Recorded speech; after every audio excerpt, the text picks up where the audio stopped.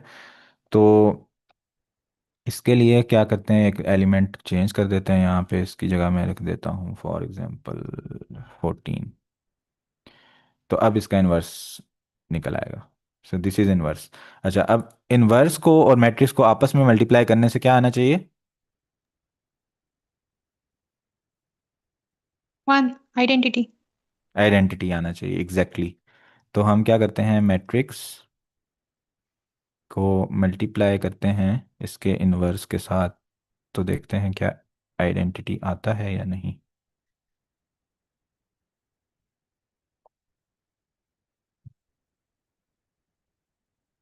Exactly exactly। तो यहाँ पे हमारे पास आइडेंटिटी आ गया है।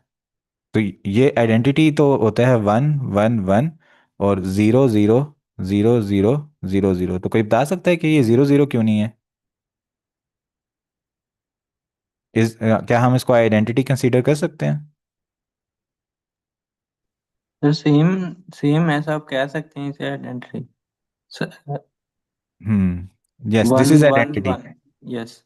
1 1 1 है, लेकिन ये नंबर जीरो होने चाहिए। सो बेसिकली ये हमारे पास जीरो ही है। ठीक है, बिकॉज दिस इज 10⁻⁻16। तो ये 0.00000 16 बार जीरो जाके 4 आ रहा है, तो इसको हम जीरो कंसीडर करेंगे। ये भी 10⁻⁻15 है, ये भी 10⁻⁻15 है, तो ये हमारे पास जीरो ही है। तो ये आइडेंटिटी मैट्रिक्स ही है। सर मुझे ये पॉइंट नहीं समझ आया। अच्छा, हमारे पास एक मैट्रिक्स है ए। ठीक है। इस मैट्रिक्स का जो इन्वर्स होता है वो होता है ए इन्वर्स। ठीक है। इन्वर्स निकालने का जो फॉर्मूला होता है वो होता है 1/डिटर्मिनेंट। और यहाँ पे क्या होता है वो, कौ, कौन सा मैट्रिक्स?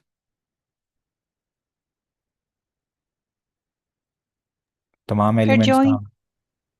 कॉन्जुगेट नहीं, कौन क्या एडजॉइंट बोल, होता है सर। हाँ एडजॉइंट। एडजॉइंट, एडजॉइंट लेते हैं हम। ठीक है। तो ये हमारे पास होता है डिटर्मिनेंट का फॉर्मूला। ठीक है। तो सॉरी, इनवर्स का फॉर्मूला। ठीक है। अब इनवर्स को और ए मैट्रिक्स को आपस में मल्टीप्लाई करते हैं तो हमारे पास आइडेंटिटी मैट्रिक्स रिटर्न होना चाहिए। आइडेंटिटी मैट्रिक्स क्या होता है कि उसके अंदर डायगोनल वैल्यूज 1 होती हैं और बाकी तमाम वैल्यूज जीरो के इक्वल होती हैं। इसको हम आइडेंटिटी मैट्रिक्स क्यों बोलते हैं कि जब हम ए को हम आइडेंटिटी मैट्रिक्स के साथ मल्टीप्लाई करेंगे तो हमारे पास वापस ए रिटर्न हो जाएगा। जैसे हमारे पास 5 है, 5 को मैं 1 से मल्टीप्लाई करता हूँ, मेरे पास वापस 5 आ जाता है, तो मेरे पास जो 1 है वो आइडेंटिटी है। ठीक है। तो इसी तरह जब मैं 5 को 1/5 से मल्टीप्लाई करता हूँ तो मेरे पास 1 आता है, आइडेंटिटी वापस आ जाती है। तो ये बेसिकली है इनवर्स ऑफ 5। लेकिन मैट्रिसेस में क्या होता है, ए का जो इनवर्स होता है वो 1/a के इक्वल नहीं होता, वो होता है इस चीज़ के इक्वल। फिर ए और ए इनवर्स को आपस में मल्टीप्लाई करते हैं तो हमारे पास आइडेंटिटी आ जाती है। तो आप इसको इससे थोड़ा सा रिलेट करके समझ लें। ये चीज़ें यूज़ होती हैं साइंस में, कहाँ यूज़ होती हैं? मैंने थोड़ी सी एग्जांपल बताई थी। जी जी। सर यहाँ पे डायगोनल में 2 1 1 1 आ गया है, लेकिन जो हमारे पास नॉन डायगोनल एंट्रीज है वहां पे जीरो लिखा क्यों नहीं आता, जिस तरह हमारे पास नॉर्मल मैट्रिसेस में हम्म होता है? लाइक इस तरह की error क्यों आई है? अच्छा, इसमें आता भी है, जीरो भी आता है, लेकिन हम इसको भी जीरो कंसीडर करेंगे बिकॉज दिस इज -4 × 10⁻⁻16। तो अगर आप इसको देखें तो दिस इज 0.000000। वो तो है सर, मैं बस यही पूछ रही थी आउटपुट में जीरो क्यों नहीं आता। ठीक हो गए सर। हाँ, ये एरर है, इसमें इसमें थोड़ा एरर आता है। वो स्लाइट एरर इसकी कैलकुलेशन में आता है। तो इसके एरर प्रिंट करने का भी कोई तरीका होता है, इसमें मुझे नहीं पता कि इसमें कैसे करते हैं मैट्रिक मल्टीप्लिकेशन में। बाकी कुछ का मुझे थोड़ा आइडिया है कि एरर कैसे करते हैं, इसका मुझे आइडिया नहीं कि एरर इसमें क्या, लेकिन इसमें एरर होता है ये साथ में। तो लेकिन हम इसको ज़ीरो ही लेते हैं। अच्छा, अब आइगन वैल्यूज़ देखते हैं और आइगन वेक्टर्स देखते हैं। आज हमारी साइपाई की लास्ट क्लास है, फिर कल से पांडा स्टार्ट हो जाएगी, तो इसलिए। अच्छा, अब हमारे पास आइगन वैल्यूज़ पहले देखी थी हमने। तो उस कोई भी मैट्रिक्स है, तो उसकी अगर आप फॉर एग्जांपल ये मैंने एक मैट्रिक्स ले लिया, उसकी आइगन वैल्यूज़ निकालनी है, तो उसके लिए हम .eig यूज़ करते हैं, ठीक है, लीनियर अलजेब्रा .eig। और इसको हम मैट्रिक्स पास करते हैं। इससे हमारे पास दो वैल्यूज़ आती हैं, ठीक है। एक हमारे पास आती हैं आइगन वैल्यूज़, इसका रिजल्ट जो होगा, ये वाला मैट्रिक्स ले लेते हैं, चलें।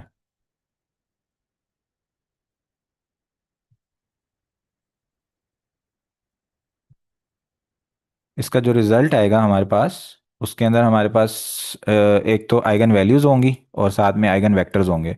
तो इस आइगन वैल्यू का ये वेक्टर है, इसका ये है और इसका ये है, ठीक है।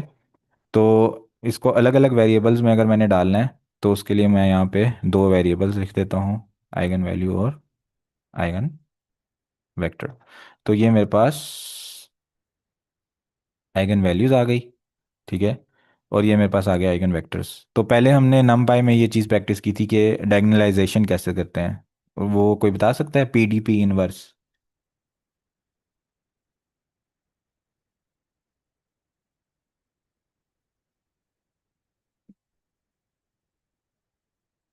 अच्छा, चलें उसको स्किप करते हैं फिर, अगर सब लोग खामोश हैं तो नेक्स्ट टॉपिक पे जाते हैं। लीनियर अलजेब्रा मेरे ख्याल से काफ़ी हो गया। नेक्स्ट टॉपिक है हमारे पास इंटीग्रेशन।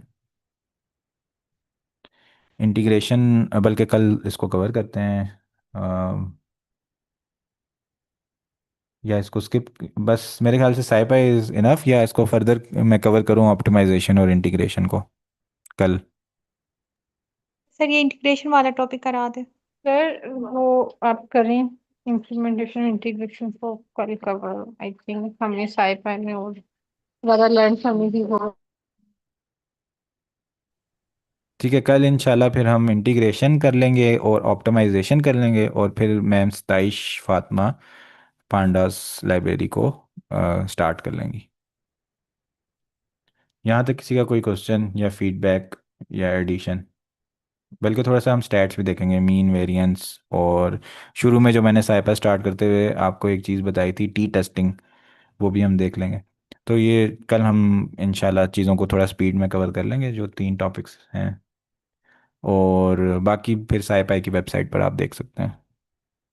किसी का कोई क्वेश्चन हो या फीडबैक?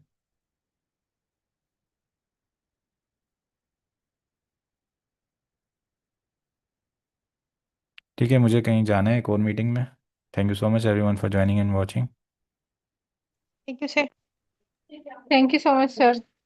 अच्छा, एगन वैल्यूज़ एक्सप्लेन कर दें थोड़ा, जस्ट अ सेकंड, मुझे एक कॉल करने दें फिर।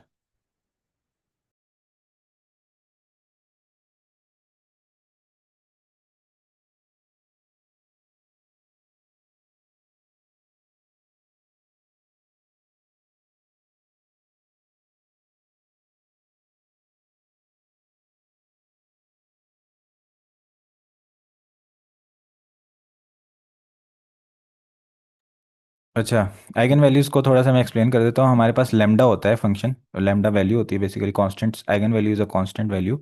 जैसे आप देख सकते हैं ये एक आइगन वैल्यू है, ये एक और एक ये है। ठीक है, तो हमारे पास एक मैट्रिक्स होता है कोफिशिएंट मैट्रिक्स ए, उसके साथ हम एक आइगन वेक्टर को मल्टीप्लाई करते हैं तो हमारे पास लेमडा वी इसके इक्वल ये चीज़ आती है।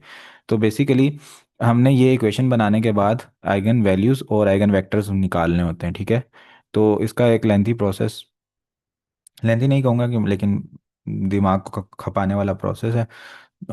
तो इसलिए हम साईपाई की लाइब्रेरी को यूज़ कर रहे हैं। तो आइगन वैल्यू जो होगी उसको जब मैं आइगन वेक्टर से मल्टीप्लाई करूँगा तो मेरे पास वापस ए आएगा। ठीक है, नहीं, मेरे पास वापस ए नहीं आएगा। ए को जब मैं आइगन वेक्टर से मल्टीप्लाई करूँ वो वाला रिजल्ट, और आइगन वैल्यू और आइगन वेक्टर को आपस में मल्टीप्लाई करूँ वो वाला रिजल्ट आपस में बराबर आने चाहिए। इसके आगे फर्दर फिर फंक्शंस डेवलप हो गए हैं, जैसे मैंने बताया था कि स्पीशीज़ का आपस में रिलेशन, और with time dynamic differential equations हैं। एक डिफरेंशियल इक्वेशंस होती हैं, एक डिफरेंशिएशन इक्वेशंस होती हैं, जो विद मतलब डायनामिक इक्वेशंस हैं जो आपको विद टाइम चेंज जो हो रहा होता है उसके बारे में बताती हैं, तो उसके अंदर आइगन वैल्यूज़ यूज़ होती हैं। ठीक है, तो बेसिकली हमारे पास एक मैट्रिक्स है, फॉर एग्जांपल ए मैट्रिक्स। ठीक है, अब मैंने इस मैट्रिक्स की रेज टू द पावर 100 करना है। ठीक है, तो अगर मैं नॉर्मली इसको कंप्यूट करूंगा मैट्रिक्स को, फॉर एग्जांपल ये मैट्रिक्स था, ये 3 बाई 3 का मैट्रिक्स है, अगर 10 बाई 10 का मैट्रिक्स है और उसको 10 बाई 10 मैट्रिक्स को फिर 10 बाई 10 मैट्रिक्स से मल्टीप्लाई करूँ, फिर मल्टीप्लाई, और हर मल्टीप्लिकेशन में बहुत ज़्यादा प्रोसेसेस होते हैं, जितने होते हैं n⁻³ माइनस पता नहीं ये इतने, मतलब क्या होगा, हर रो को हर कॉलम से मल्टीप्लाई कर करके मेरे पास रिजल्ट आएगा। इसी तरह ये प्रोसेस मैंने 100 टाइम्स करना है। तो डायगोनलाइजेशन में क्या होता है कि आप पी डी पी इनवर्स ए को इसके इक्वल कर देते हैं। ठीक है, तो हमने अगर ए रेज पावर 100 करना है, that will be equal to, a raised power 100 will be equal to p d raised to power 100 p inverse, where d is the diagonalized matrix in which we have eigenvalues जो यहाँ पर हमारे पास निकली हैं, eigenvalue 1, eigenvalue 2, eigenvalue 3 as our diagonal elements, and rest all elements are 0. So this is a diagonal matrix. अब diagonal matrix को raised power 100 करना is easier because it is a sparse matrix, इसके अंदर ज़्यादा वैल्यूज जीरो की हैं। और जब आप इस रो को अगले कॉलम से मल्टीप्लाई करेंगे तो बाकी तो ये भी जीरो होगा, ये भी जीरो होंगे। ठीक है, जब यही मैट्रिक्स आगे पड़ा हुआ है, सिर्फ एक वैल्यू आपस में मल्टीप्लाई हो रही होगी। तो बेसिकली आपको मल्टीप्लाई करने की जरूरत नहीं है, आप जस्ट इस वैल्यू का रेज पावर 100 करें, इस वैल्यू का रेज पावर 100 करें, और इस वैल्यू का रेज पावर 100 करें, मैट्रिक्स मल्टीप्लिकेशन से आपकी जान छूट जाएगी और एक सिंगल स्टेप में आपके पास रिजल्ट आ जाएगा इतनी बड़ी पावर का, बिकॉज ऑफ डायगोनलाइजेशन। तो डायगोनलाइजेशन में क्या होता है, हमारे पास जो पी मैट्रिक्स होता है उसके अंदर आइगन वेक्टर्स आ जाते हैं। ठीक है, इसको मैं थोड़ा सा बता देता हूँ आपको कि हमारे पास जो p होगा that will be equal to eigen vectors. ठीक है, अभी आइगन वेक्टर्स इस वैसे अलग अलग होते हैं लेकिन यहाँ पे इकट्ठे पड़े हैं तो मैंने इकट्ठा ही p में डाल दिया। p के जो कॉलम्स होंगे वो आइगन वेक्टर्स के इक्वल होंगे। p हमारे पास जनरेट हो रहा है या नहीं हो रहा है, इसके लिए हमारे पास तब पता चलता है कि जब हम मैट्रिक्स के आइगन वैल्यूज कैलकुलेट करते हैं, हमारे पास जो मैट्रिक्स पी ए का साइज है, ओरिजिनल मैट्रिक्स का जो साइज है, उसके अंदर जितने नंबर ऑफ कॉलम्स हैं उतने ही डिस्टिंक्ट हमारे पास आइगन वैल्यूज होनी चाहिए, बिकॉज उतने ही नंबर ऑफ कॉलम्स हमारे पास डिस्टिंक्ट आइगन वेक्टर्स होंगे तो हमारे पास पी बनेगा। तो हमारे पास अभी पी बन गया।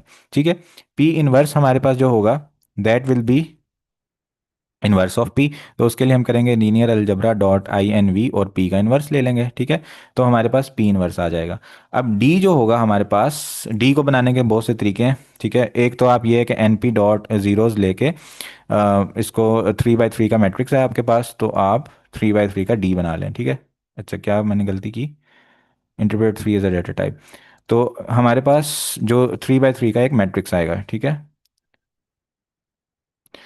तो ये हमारे पास डी आ गया जिसके अंदर ये आ गई। अच्छा, अब मैंने क्या करना है कि पहली वाली आइगन वैल्यू इस जगह रखनी है, दूसरी वाली आइगन वैल्यू इस जगह रखनी है, और तीसरी वाली आइगन वैल्यू इस जगह पे रखनी है।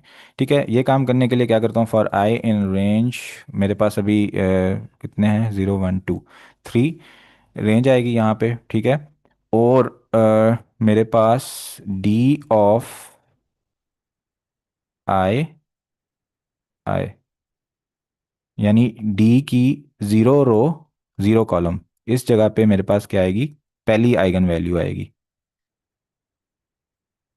और अगला लूप आएगा 1 1, यानी 1 रो 1 कॉलम। यहाँ पे 1 आइगन वैल्यू आएगी और 2 2, यानी ये वाला रो 2 रो और 2 कॉलम, यहाँ पे मेरे पास ये वैल्यू आएगी।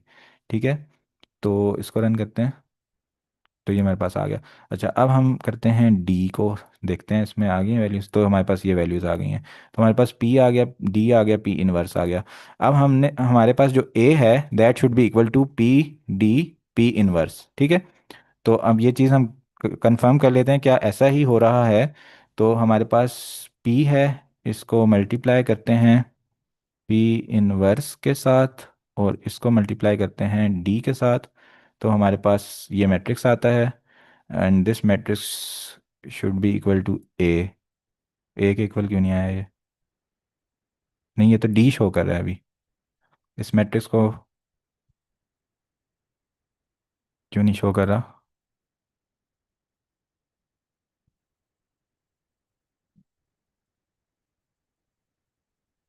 ये बार बार डी को क्यों शो कर रहा है? डिस्कार्ड्स द इमेजिनरी पार्ट। अच्छा, हमारे पास जो यहाँ पर आइगन वैल्यूज़ निकल रही हैं बेसिकली ये कॉम्प्लेक्स वैल्यूज़ आ रही हैं, इस वजह से थोड़ा इशू बन रहा है। तो आप थोड़ा सा मैट्रिक्स चेंज करेंगे ना, तो आपके पास ये तरीका कार है जिससे हमारे पास पी पी इनवर्स और डी को P d p inverse, sorry, P d p inverse करेंगे जब, तो आपके पास वो आ जाएगा ओरिजिनल ए मैट्रिक्स। ठीक है, तो 1 2 3 4 5 6 14 8 और 9, तो हमारे पास जो ओरिजिनल मैट्रिक्स था वो भी 1 2 3 4 5 6 14 8 और 9, ये हमारे पास रिटर्न हो गया। तो इस डायगोनलाइजेशन से आप फर्दर पावर्स मल्टीप्लिकेशंस कर सकते हैं और भी पता नहीं क्या क्या कर सकते हैं। So this is a little bit concept about eigen values and eigen vectors. So अच्छा, अब यहाँ पे हम देखते हैं use of eigen values in daily research and science.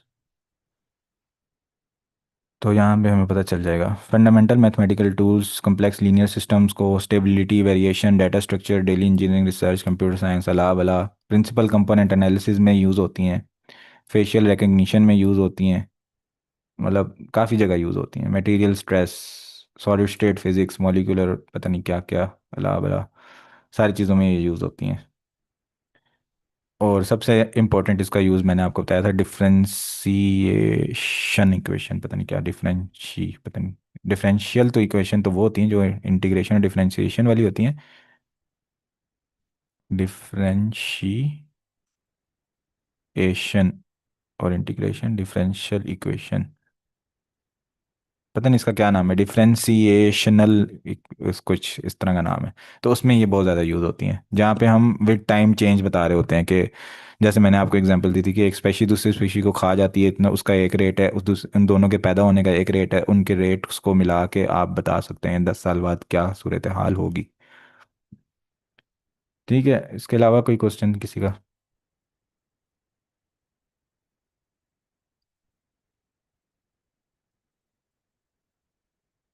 Okay, thank you so much everyone for joining और watching. अपनी दुआ में याद रखिएगा। टेक केयर, अल्लाह हाफिज़।